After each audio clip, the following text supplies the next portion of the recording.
তাদের ভোটের অধিকার চেক করে নেওয়া হয়েছিল।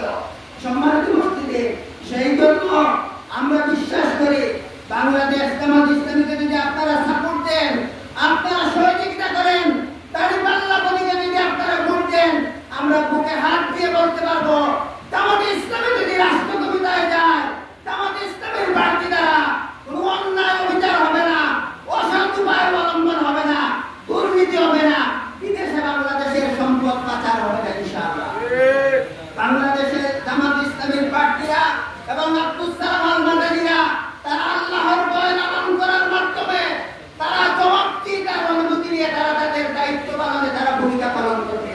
তারা সমাবন্টনের মাধ্যমে তারা ইসলাম করার রাস্তাঘাট কালভার্ট ব্রিজ নির্মাণের ক্ষেত্রে, কৃষি, শিক্ষা, চিকিৎসা ক্ষেত্রে, যুব সমাজের বেকারত্ব দূরীকরণের ক্ষেত্রে তারা গুরুত্বপূর্ণ ভূমিকা পালন করবেন ইনশাআল্লাহ।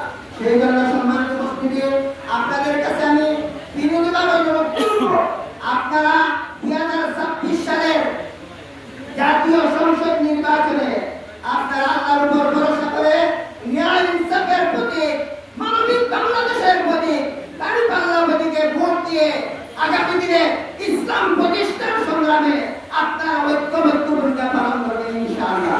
আমার সর্বশেষ কথা হচ্ছে, বাংলাদেশ জামাত ইসলামী যদি রাষ্ট্রীয় ক্ষমতায় যায়, কোরআনের আলোকে আল্লাযীনা ইয়াক্কানাউ ফিল আরদি আকামুস সালাতা ওয়া আতুজ যাকাতা ওয়া আমারু বিল মা'রুফ ওয়া নাহাউ আনিল মুনকার।